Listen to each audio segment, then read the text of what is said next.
Assalamualaikum warahmatullahi wabarakatuh. Perkenalkan kami dari kelompok terakhir manajemen pendidikan yang akan mempresentasikan tentang manajemen supervisi pendidikan. Nah, sebelum masuk ke materi, kita kenalan dulu yuk. Saya Dian Eliana dan teman-teman saya.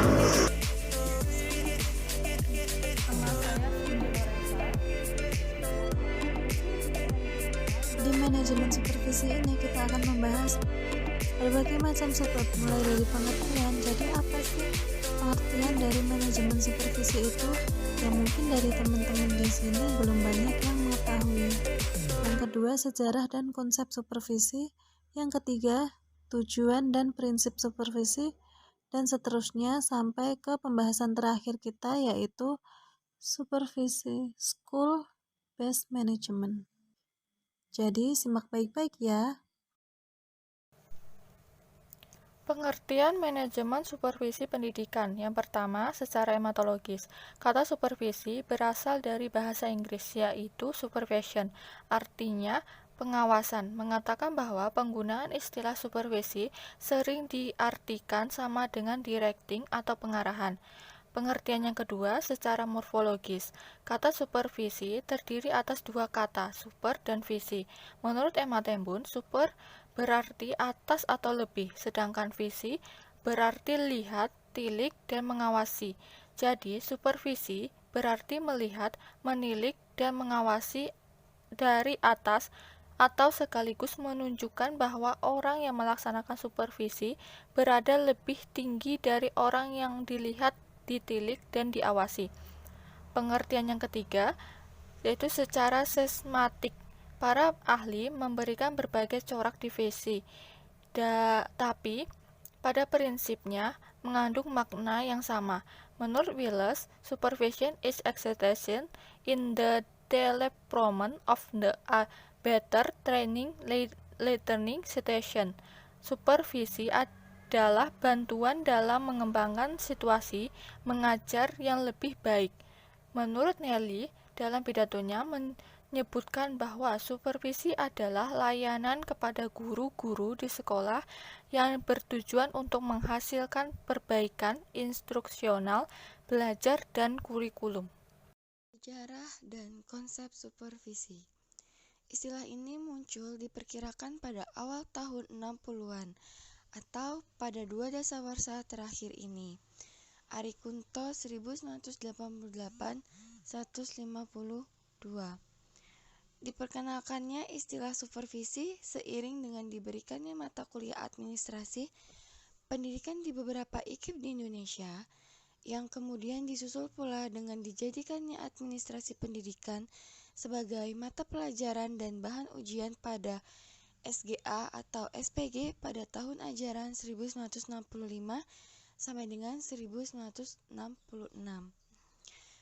Pada zaman penjajahan Belanda, sekolah yang memeriksa sekolah dasar atau SD, mereka disebut dengan Schoolopizijner, yaitu bertugas memeriksa seluruh mata pelajaran di sekolah dasar yang menggunakan pengantar bahasa Belanda, sedangkan mata pelajaran lain diperiksa oleh petugas yang mereka sebut inspektur, yang juga orang Belanda sendiri.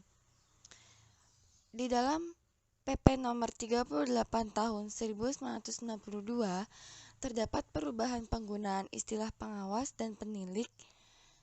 Istilah pengawas dikhususkan untuk supervisor pendidikan di sekolah, sedangkan penilik khusus untuk pendidikan luar sekolah. Setelah Indonesia merdeka, istilah inspektur pernah dipakai untuk beberapa waktu, tetapi kemudian diubah dengan sebutan pengawas untuk tingkat sekolah lanjutan dan penilik untuk sekolah dasar. Seiring dengan itu, muncul pula sebutan baru, yaitu supervisi, yang berasal dari bahasa Inggris atau supervision, yang diperkenalkan oleh orang-orang yang pernah belajar di Amerika. Kemudian ada tujuan manajemen supervisi pendidikan. Yang pertama, membantu guru dalam memahami siswanya serta kebutuhan siswanya, sehingga menciptakan suasana yang menyenangkan dalam belajar. Yang kedua, membantu menemukan kelebihan yang dimiliki oleh guru dan memberikan tanggung jawab kepada guru tersebut sesuai kemampuannya tanpa harus mencari kelemahannya. Yang ketiga, memberikan motivasi kepada guru agar lebih baik saat tampil di hadapan para siswanya. Jika terdapat kekurangan, maka akan diperbaiki secara bersama-sama. Yang keempat, membekali guru-guru baru mengenai tugas-tugas yang akan diembannya agar dapat dilaksanakan dengan baik. Kemudian yang terakhir, memberikan bantuan kepada guru dalam menemukan kesulitan dan masalah yang dihadapi siswanya dan mencarikan solusi. Selanjutnya, prinsip manajemen supervisi pendidikan. Nah, menurut Gunawan pada tahun 2002, ini ada 2 prinsip. Yang pertama, prinsip fundamental. Yang namanya fundamental berarti dasar. Nah, jadi prinsip ini bersumber pada sesuatu yang kokoh dan mendasar, seperti halnya Pancasila. Dan yang kedua, prinsip praktis. Nah, pada prinsip ini, seorang supervisor harus berpedoman pada prinsip positif, yaitu prinsip yang harus diikuti, dan prinsip negatif yang seharusnya tidak diikuti. Nah, prinsip negatif dan prinsip positif yang dimaksud itu yang seperti apa? Nah, kita bahas ya. Yang pertama, prinsip positifnya antara lain, supervisi hendaknya mendorong guru dalam mengembangkan kemampuannya. Supervisor dan guru harus saling menghormati, harus sabar dan harus memberikan dorongan kepada guru. Nah, prinsip negatifnya adalah otoriter, memaksakan kehendak. Jadi di supervisi ini tidak boleh memaksakan kehendak, tidak boleh otoriter. Nah, prinsip negatif yang kedua adalah mencari-cari kesalahan guru, tergesa-gesa mengharapkan hasil dan mendesak bawahan, serta cepat putus asa. Nah, hal-hal negatif seperti inilah yang harus dihindari dalam manajemen supervisi pendidikan.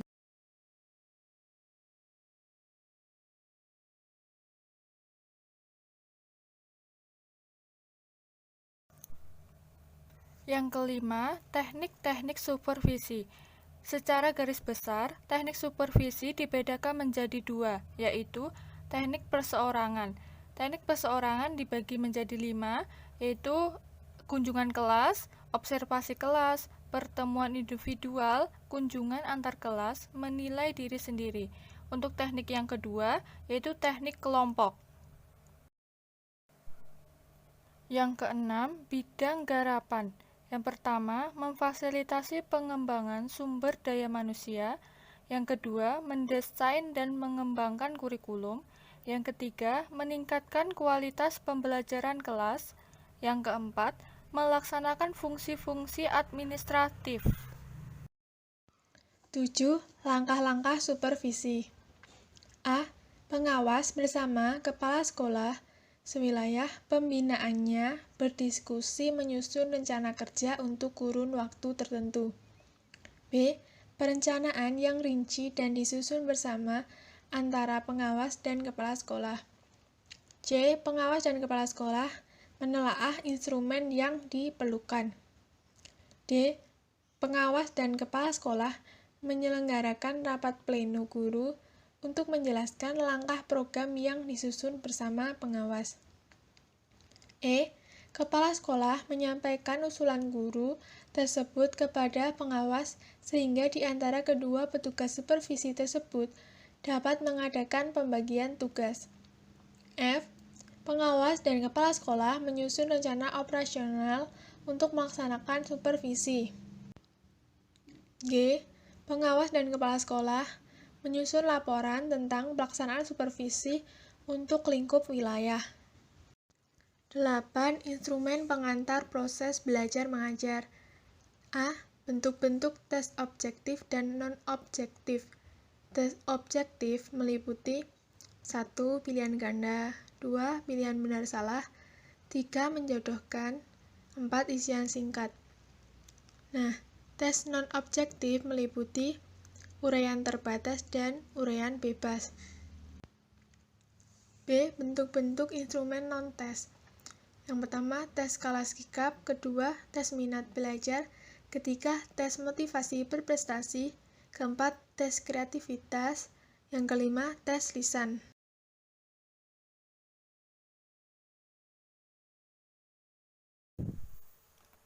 Supervisi School-based management. School-based management merupakan salah satu strategi dalam pengelolaan lembaga pendidikan di suatu sekolah yang menitik beratkan pada pengerahan dan pendayagunaan sumber internal sekolah dan lingkungannya secara efektif dan efisien untuk mewujudkan suatu tujuan tertentu yang dilakukan secara mandiri dan kreativitas sekolah. Pada prinsipnya, school-based management itu dalam pengelolaan suatu lembaga pendidikan yang mengedepankan kerjasama antar pihak sekolah, masyarakat, dan stakeholder untuk mengembangkan sumber daya lokal yang bertujuan untuk meningkatkan kualitas siswa. 10. Supervisi dalam proses manajemen. Manajemen supervisi adalah proses seorang manajer yakin bahwa kegiatannya sesuai dengan kegiatan yang direncanakan. Supervisi sering didefinisikan sebagai proses untuk menjamin bahwa tujuan-tujuan organisasi dan manajemen dapat tercapai. Kertonegoro 1994. Pengertian ini menunjukkan adanya hubungan antara perencanaan dan pengawasan. Dalam kenyataan, langkah awal proses pengawasan adalah perencanaan, penetapan tujuan, standar, atau sasaran suatu kegiatan. Lebih spesifik, pengertian supervisi dilihat sebagai upaya memberi bantuan dalam membangun situasi mengajar yang semakin baik, yang mana peran supervisor menjadi pemberi semangat, penolong, dan saling berbagi atau sharing daripada pengatur atau pemerintah. Mengakhiri presentasi pada kali ini, izinkan kami untuk mengucapkan banyak terima kasih kepada dosen pengampu mata kuliah manajemen pendidikan, kepada Pak Galih, terima kasih atas bimbingannya, dan kepada teman-teman, terima kasih telah menyaksikan video ini dengan baik. Kami menerima segala masukan dan saran yang membangun dari teman-teman. Saya akhiri video presentasi dari kita. Kurang lebihnya mohon maaf. Wassalamualaikum warahmatullahi wabarakatuh.